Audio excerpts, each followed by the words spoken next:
नमस्कार। क्या आप जानते हैं गीता मुख्यतः योग का ग्रंथ है? हाँ, गीता योग का ग्रंथ है। भगवान श्री कृष्ण ने, योगेश्वर श्री कृष्ण ने इसमें 3 धाराओं का वर्णन किया, जिसमें भक्ति योग, ज्ञान योग और कर्म योग आता है। अब भक्ति योग की अगर मैं बात करूं, तो हम सब अपने आप के बारे में सोचें कि हम किस तरह के भक्त हैं। गीता में भगवान श्री कृष्ण ने भक्तों को समझाया है कि किस किस तरह के भक्त होते हैं। देखिए, अभी आदिदेव महादेव शिव जी के दिन निकले, जब सबने श्रावण में भगवान शिव की बहुत भक्ति की। अब महाराज गजानन पधारने वाले हैं, गजानन जी की भक्ति होने वाली है, और उसके बाद माँ जगदम्बा यानी नवरात्रे लगने वाले हैं। अब हम ये सोचें कि हम किस तरह के भक्त हैं। भगवान श्री कृष्ण ने भक्ति योग के अंतर्गत ही नवदा भक्ति की चर्चा की, जिसमें श्रवणम, कीर्तनम, स्मरणम, पाद सेवनम, अर्चनम, वंदनम, दास्यम, साख्यम, आत्मनिवेदनम, इन 9 पथों की चर्चा हुई है।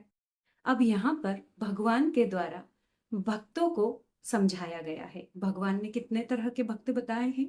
आर्थ, अर्थार्थी, जिज्ञासु और ज्ञानी। अब हम ये सोचें कि श्रावण निकला, अब गजानन जी आने वाले हैं और आगे माता रानी पधारने वाली हैं। तो हम किस तरह के भक्त हैं?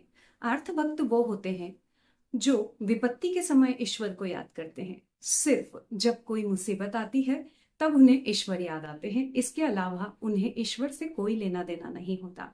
अपनी लाइफ में वो मस्त रहते हैं, अपने जीवन में वो मस्त रहते हैं, पर जैसे ही कोई दुख आया तो उन्हें ईश्वर याद आते हैं। ये भक्त आर्थ भक्त कहलाते हैं। इसके बाद जिज्ञासु भक्त आते हैं। ये वो भक्त होते हैं जिनके मन में आत्म तत्व, ब्रह्म तत्व को जानने की जिज्ञासा होती है। उनके मन में ये इच्छा होती है कि अगर मैंने मनुष्य जन्म लिया है तो मैं इस धरती पर क्यों आया हूँ, मेरा इस धरती पर अवतार क्यों हुआ है। अवतार हम कह सकते हैं, यहाँ पर हम बड़े ज्ञानी लोग हैं, क्योंकि तो हम इस धरती पर क्यों आए हैं, हमारा इस धरती पर आने का उद्देश्य क्या है। आत्म तत्व, ब्रह्म तत्व, हर चीज को जानने की इच्छा जिज्ञासु भक्त कहलाते हैं। अब यहाँ पर अर्थार्थी भक्त की बात करें तो ये वो भक्त होते हैं जो ईश्वर के सामने जाते से ही डिमांड करने लगते हैं, मांग करने लगते हैं। गाड़ी, पैसा, बंगला, नाम, शोहरत, फेम, सब कुछ चाहिए, और बस भगवान के सामने बैठे और जाकर के मांगना शुरू कर दिया। ये उस तरह के भक्त होते हैं। और इसके बाद आते हैं ज्ञानी भक्त। ये वो भक्त होते हैं जो सबके बारे में सोचते हैं, सबका ध्यान रखते हैं।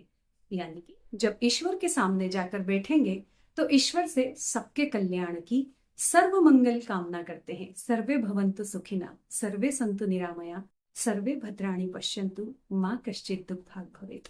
ऐसी भावना रखने वाले लोग ज्ञानी भक्त कहलाते हैं।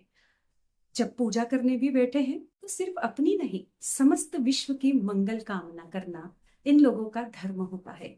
तो ये ज्ञानी भक्त होते हैं। और भगवान श्री कृष्ण, योगेश्वर श्री कृष्ण के अनुसार सबसे अच्छे भक्त भी ज्ञानी भक्त ही होते हैं, जो समस्त विश्व के कल्याण की अपनी भक्ति के दौरान कामना करते हैं। तो अब हमारी बारी, हम सोचें कि हम कौन से भक्त हैं। मुझे जरूर बताइएगा कमेंट करके कि आप कौन से भक्त हैं, आप किस भक्त की कैटेगरी में आते हैं। राधे राधे।